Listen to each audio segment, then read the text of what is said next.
Hello everyone, welcome back. Today again we'll be continuing with chapter 11, that is National Movement First Phase. Okay, so today's topic we'll be learning about the formation of the Indian National Congress. Okay, so the Indian National Congress was not formed by Indians. Okay, the Indian National Congress was first formed by the British people. Okay, so we have already discussed about what happened. Okay, we discussed that in around 1850s many national association, okay, political association came up in India. Okay, and Indians were very much busy with this association that they had created. Okay, so people like Surendranath Banerjee, okay, they were so much busy and engrossed with their association activity that it sought opportunity for the British. Okay, so when Surendranath Banerjee, okay, was busy organizing conferences to be held in Kolkata. Okay, so what happened? A British retired person, okay, he was working under the British but he got retired. Okay, his person was Alan Octavian Hume. Okay, he was the one, okay, who started the Indian National Congress. Okay, he also can be referred to as A.O. Hume. Okay, so what he did was he called for a meeting in Bombay and he wanted to create an association for the Indians. Okay, so that the British will be there and they would look after the Indians, and whatever their demand is they will voice out to the Indians, as the Indians will voice out to the British through that association or through that group. Okay, so with this, okay, Alan Octavian Hume, why did he form the Indian National Congress is he did not want any kind of outbreak again. Okay, so what happened was in 1857, okay, the first war of independence happened, okay, where huge majority of the people started fighting against the British. Okay, so he did not want that kind of incident to repeat again. Okay, so he wanted to build a cordial relationship between the Indians and the British people, because of which he decided to form this association when other Indian leaders were very busy with their political associations which they formed. Okay, okay, see, in the picture we can see Surendranath Banerjee and Alan Octavian Hume, or A.O. Hume.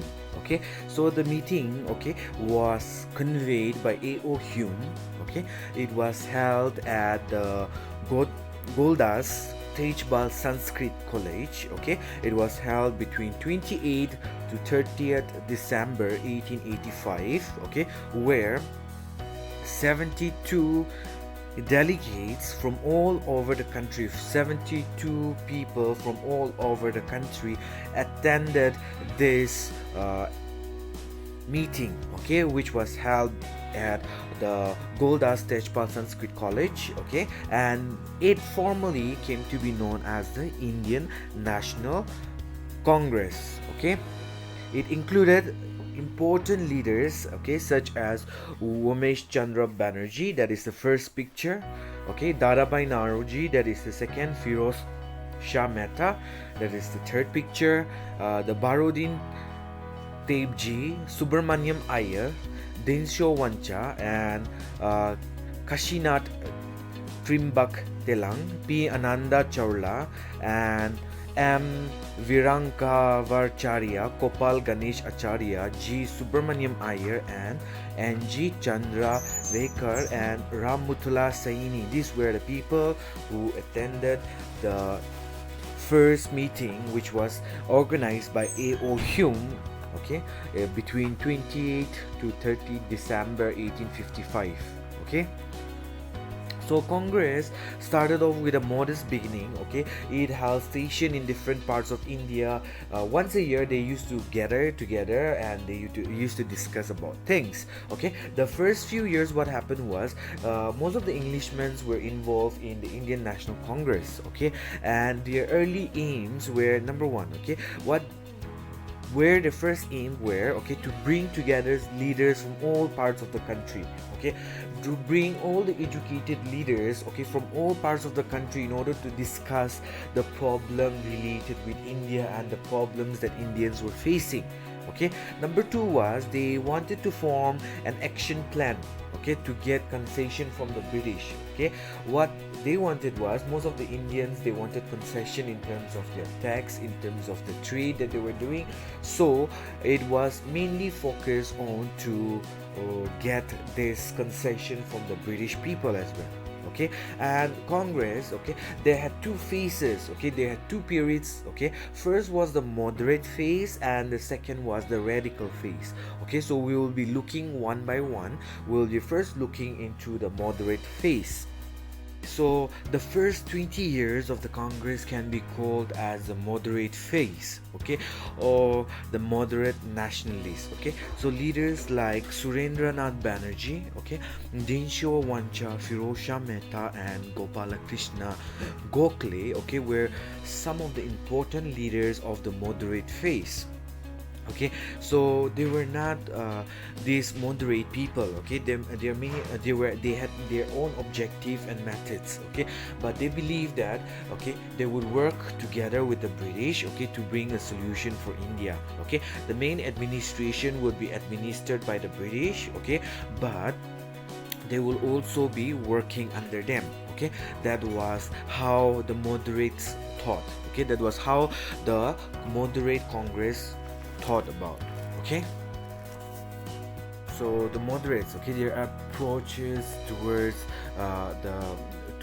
the country was very moderate. Okay, they thought that, okay, they would be under the British rule, administered by the British rule, but most of the powers would be in the hands of the Indians. Okay, so their main motive were sending petitions, written format of petitions to the British. Okay, they will write petitions stating that this, okay, and then they will give it to the British government, and which was often rejected by the British government. Okay, so number one, okay, what they did was freedom of speech and expression. Okay, they wanted freedom of speech and expression. Okay, by that time most of the vernacular press were being suspended, so they wanted freedom of speech, okay, and expression, expansion of welfare programs. Okay, the Indians, the moderate, wanted the British government to expand the welfare programs for the Indians. Okay, number three is promotion of education. Education was rarely in some portions of India, okay, in important centers like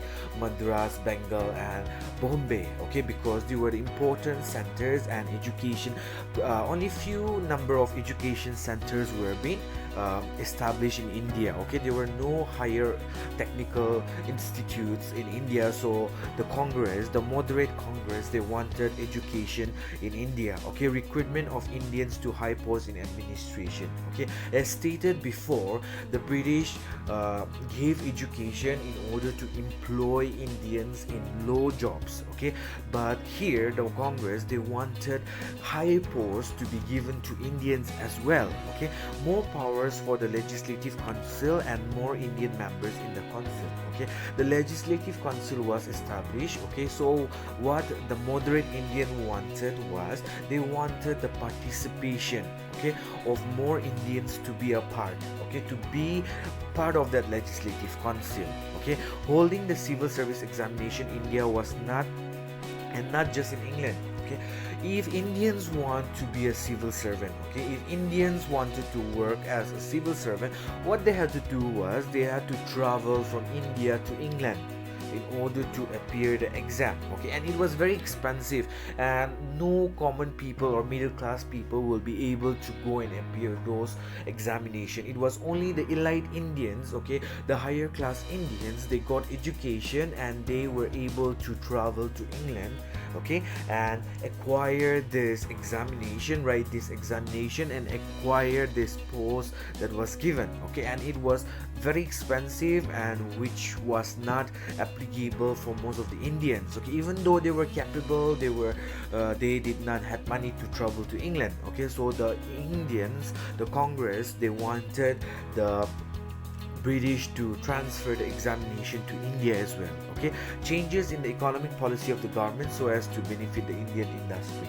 Okay, so the industries which were set up were benefiting the Indians, were benefiting the British at large. Okay, so they wanted to change that as well. Okay, cut in military expenditure. Okay, Indians were paying a huge amount of money in the military expenditure. Okay, in terms of when wars were being fought, the Indians had to pay a huge amount of money. Okay, so they wanted cut in this, stopping the drain of wealth to Britain. Okay, they wanted to spread the drain of wealth to Britain. Okay, because all the raw materials were being extracted and being taken away to the Britain. Okay, so they wanted to stop that as well. Okay, so the first moderate Congress, okay, their way of approaching to the British were very menial, okay, and was not very strong at all. Okay, they would just write petitions and then send to the British government. At first, okay, British attitude towards the Congress. Okay, what happened was at first the British were very reluctant with the Congress. Okay, and they also attended a large number of their meetings which was held. Okay, the Congress sessions which were held, but slowly by slowly the relationship became hostile between the Congress and the British, because the Congress began to openly criticize the British policies, the British ways, and also the Congress began to focus more on the ideas of nationalism, okay, which created a hostile attitude between the Congress and the British. With this, okay, the radical phase came about, okay, because the moderate phase or the moderate Congress were very much ineffective, okay, because the moderates were very keen, very slow, and they depended on the British government, okay, for their acceptance. Okay, but what happened, the radical phase or the radical nationalists, okay, these were led by people such as Lala Lajpat Rai, okay, Bal Gangadhar Tilak, Bipin Chandra Pal, okay, which was popularly known as Lal Pal. Okay, so these leaders were now heading the radical phase or the radical Congress. Okay, they were leading it. Since the moderate phase, their petitions, their way of approaching the British was very ineffective, and the British would not agree to their petitions which was given out. Okay, so what they did mostly, okay, so was ineffective and unsuccessful, okay, because of which, okay, these people began to move to a radical phase, okay, and their main objectives, okay, was very radical, okay, and they call for political action, okay, they call for strike, okay, they call for strike, they began to boycott, okay, they started to burn goods, okay, they start to boycott the foreign goods, okay, and also they started demonstration, okay, by having public masses. They began to speak up about nationalism, they began to make people aware about things, okay, so it took a very strong move, okay, from the moderate phase jumping to the radical phase, okay, it took a very big U-turn, okay, because it began to waken up the people at large, okay, and also Bal Gangadhar Tilak, okay, for the attainment of, he called for the attainment of Swaraj, okay, that he wanted people to obtain for Swaraj, okay, that is freedom, okay, freedom for one's own country, okay, so that was how the radical phase was, okay. Moving on, we have the partition of Bengal 1905.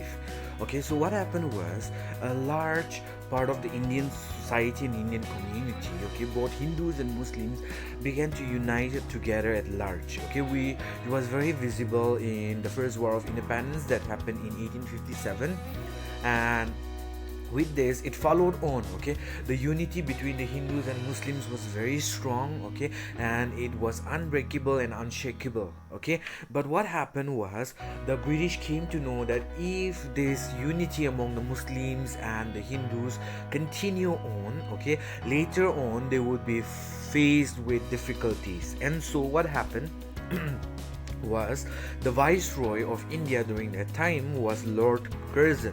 Okay, so what happened was in 19 July 1905, okay, he issued an order for dividing India into two parts, okay, consisting of areas or region, okay, present day Bengal, Bihar, Jharkhand, Odisha, and Bangladesh, okay, into two parts, that is East Bengal, currently that is Bangladesh, and West Bengal. Okay, so East Bengal was considered to be a majority of the Muslim population, whereas West Bengal was considered to be a Hindu majority state. Okay, and the main reason, okay, for the British dividing India was they did not want the unity of the Muslims and Hindus. Okay, but when they were dividing, they said that Bengal was very big, okay, and it was hard for a single administrative unit to control as well as to check the place. And so what they needed was they wanted to divide the place into two, okay, so that the administration would run smoothly with different administrative units in different locations. Okay, and that was how the British said. Okay, so the reason that they gave was Bengal was too big to be administered by a single head. Okay, whereas their main reason for the division was to divide the unity of the Muslims and Hindus living in India. Okay, with this, what happened was a large number of people, a large group of people began to criticize the British government for the actions that they did, okay, with the partition, okay, that they were about to do with the partition. Okay, so what happened? Huge number of people gathered, demonstrated, public meetings were being held, okay, so that the partition would not happen. Okay, for people from all the communities, what happened was they tied a sacred thread on each other, okay, showing the unity among each other. Okay, but what happened? The partition finally took its effect, okay, and on October 16, the partition of Bengal was decided. And on this day, what happened was everyone started considered or observed the day 16 October as a day for mourning. Okay, no business establishment opened their shutters, okay, to the people. Okay, nor nor people went out just like for casual meetings and all, but all the people, they were mourning the partition of Bengal. And also the British thought that this will weaken the people, this will weaken the national movement which was going on.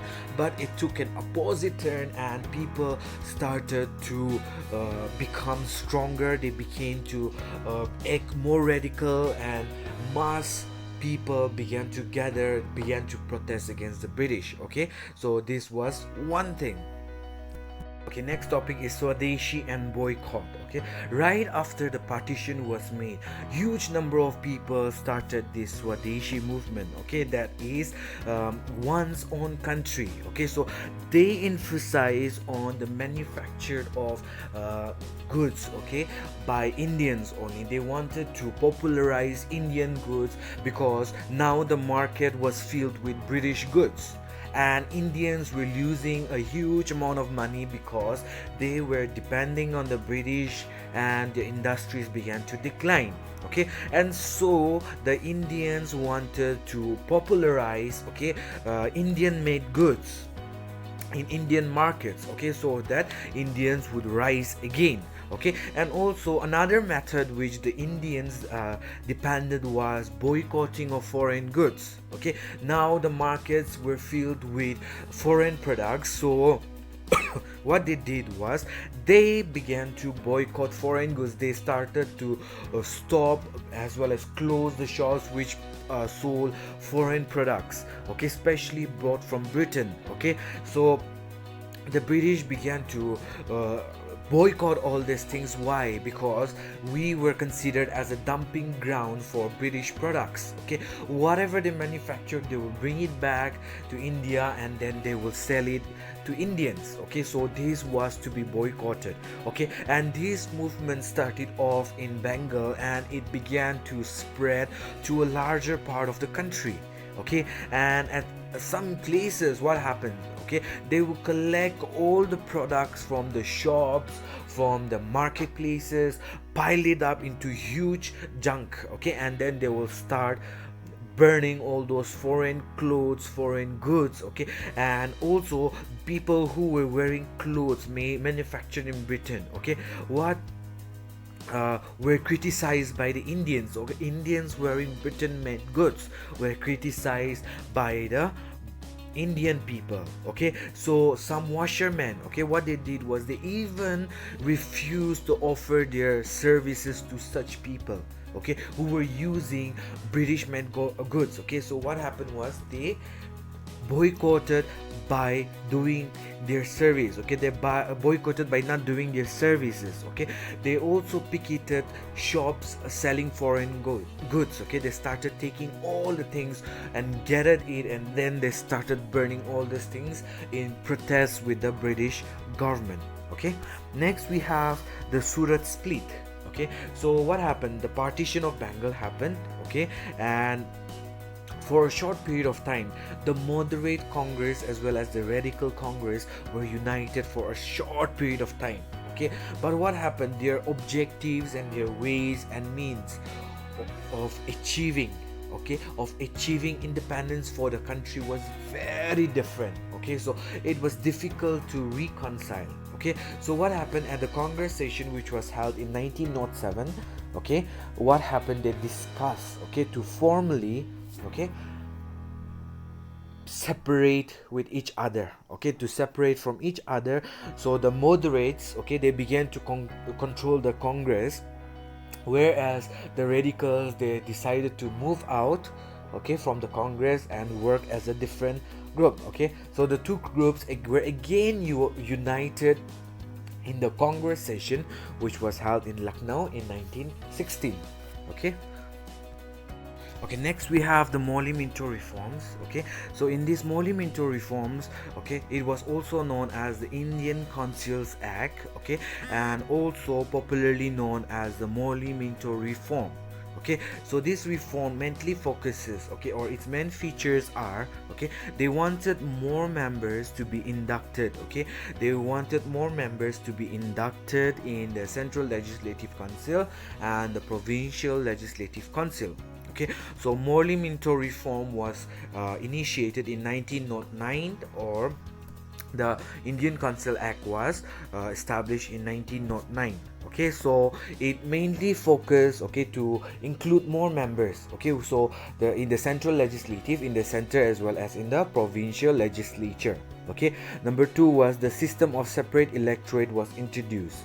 The Muslims were grouped into a separate constituencies from where only Muslim candidates could contest election. This was done to pacify the leaders of the Muslim League, which had been formed a few late years earlier. Okay, so Muslim League was already formed, okay, which comprises mostly of the Muslim people. Okay, so separate electorate, okay, the system of separate electorate where election can be held was given. Okay, they had the options to choose. Okay, separate electorates were also given. Okay, Muslim were grouped into a separate constituency, okay, because Muslims, they were also huge in number. Okay, so because of the differences which were already generated by the British between the Hindus and Muslims, okay, the Hindus, they were demanding for a separate state. Okay, and so in the electoral process also they were given separate constituencies from where they could contest as well as elect their